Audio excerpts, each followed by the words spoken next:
Hello, and welcome to this edition of Eagle's Eye. I'm your host, Pierce Abbitt. Thank you for tuning in. I'm joined today by the Ashland University Safety Services Director, Kim Major. Kim, how are you doing today? I'm doing pretty good, thank you.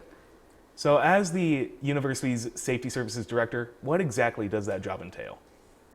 Well, just the word safety, it's everything related to safety, but a little more than that. We also handle all parking regulations and parking registration. We handle that.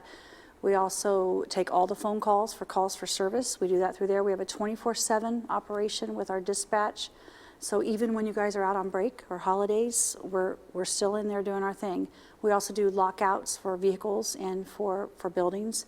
We manage all the door systems where maybe we need to see when door access for people. We handle that as well. We do some security for different events, and we also do our routine patrols.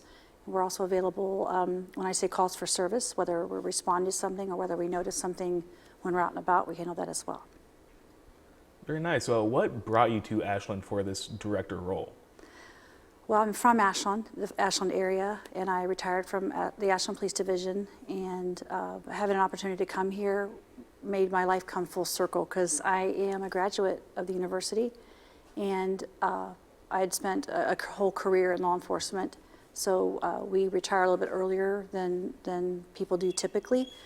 And then it's time to retire, but yet you kind of feel like you have some more in you. So I took this position. I was familiar with Dave McLaughlin, who had this position before me. And it's an environment I knew I wanted to be part of. So when it came to what I wanted to do next, there was really no choice. I wanted to be here. Being the Safety Services Director for a little over a year now, what has been the hardest part of the job for you? It's probably not what people would think would be the difficult parts. For some people, communication, investigations, maybe that piece would be difficult, or crisis type situations. For me, that's my niche. The parts for me, surprisingly, are learning all the systems. It's even sitting down to a new computer with a new operating system. Everything is different. There's a lot of moving parts behind the scenes. I'm sure you see that in your major. You see a lot of that other people won't recognize as an issue. But for me, learning all of those systems or learning the buildings, because we also handle security over at the College of Nursing, so we're responsible for that as well. So for me, just learning all the systems, learning all the buildings, we have over 50 buildings, and trying to learn all the nooks and crannies, just in case something happens. So we're not training for what always happens, we're training for what could happen. So I take that really seriously, and it's a lot to learn. Sounds like a lot to learn. On top of being Safety Services Director, you also work very closely with the Ashland University Safe Haven, as well as the Title IX office. Yes. What role exactly do you play in those jobs? For Title IX, I'm one of the deputy directors, so I basically, if it's assigned to me, a Title IX situation, I will investigate that situation fully. And again, that's something that's in my niche. That's something that I'm super comfortable doing. So I'm pretty comprehensive when they're assigned to me. So that's my role as far as that goes. So if Dr. Poole, who's our coordinator, if he assigns the situation to me, I investigate it and turn my information over. That's my role as far as that goes. And what was the other piece you were asking, my role? The Ashland University Safe Haven. Yes. What exactly does Yes. what services does that provide? Okay, so Safe Haven comes out of Appleseed, which is it's off-site.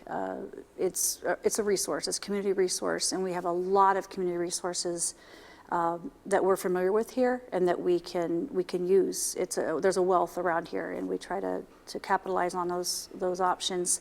So for Safe Haven, I work closely with them because if we have a situation on campus where we might need to have an advocate, a phone call away.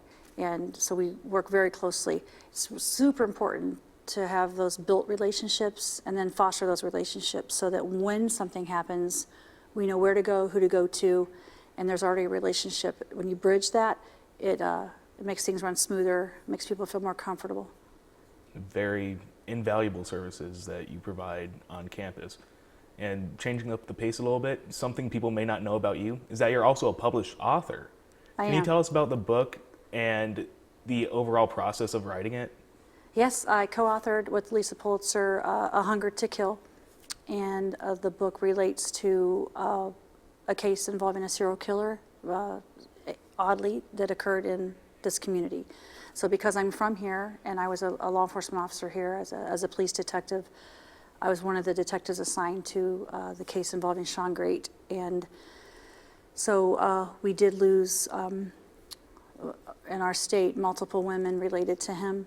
And I investigated that, so I had the opportunity to spend many, many hours over the course of 8 interviews with this serial killer. So those interviews resulted in confessions, a series of confessions, and ultimately his conviction in several counties. So I wasn't going to write a book, and one of the loved ones of one of the victims came to me.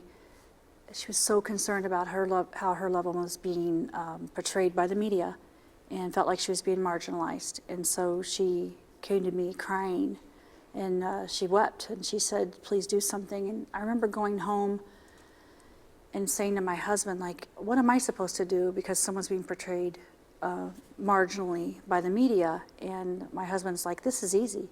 He said, you have 2 options as I see it. You either do a podcast, kind of hard to control how that goes, or you write about it. And so I ended up with an agent with a publishing deal and hooked up with a phenomenal author, and we co-wrote a book, and now it's doing its thing. So I'm hoping through that I can lift up the victims, because the last thing I would ever want to do is exploit them. So I feel like give them a voice. Additionally, it allowed me to talk some about where we got it right, because I'm super proud, but at the same time, where we missed the mark.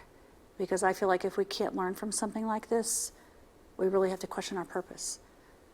Now, if someone was interested in purchasing your book, where would they be able to find it? Well, right here on campus, it's over at the bookstore, which is so surreal to walk in and see your book stacked up there and people buying it, and they'll stop by the window sometimes and I'll sign them. And I feel so honored. I almost don't feel worthy, but I'm appreciative. It can also be purchased anywhere you buy books online. It's in the stores, it's in all the platforms. Now, as you mentioned before coming to AU, you were a detective for over 30 years. How does being a detective help with your role as Safety Services Director? Well, I've seen a lot. I specialize in sex offenses, some violent crimes against children. So I have seen a lot, so I think it gives me a unique perspective. Some of those nuances where you're dealing with, maybe students from different areas and we don't know them, I think just being able to communicate with them is important to me, regardless of which side of something you're on. I'm very comfortable in that setting, and trying to make people feel comfortable to talk to me. It matters to me. The students matter to me here. I know what it feels like to go to school and be sometimes away from your family. It's tough. It's exciting, but it's also tough. So I feel like I can relate. Helps me to relate for sure. Helps me obviously to see a little bit of a fresh mind to see maybe where our vulnerabilities are as a campus, and then to make changes or additions in those ways. There's many things not to change, because there's a good thing going before me. I looked into that.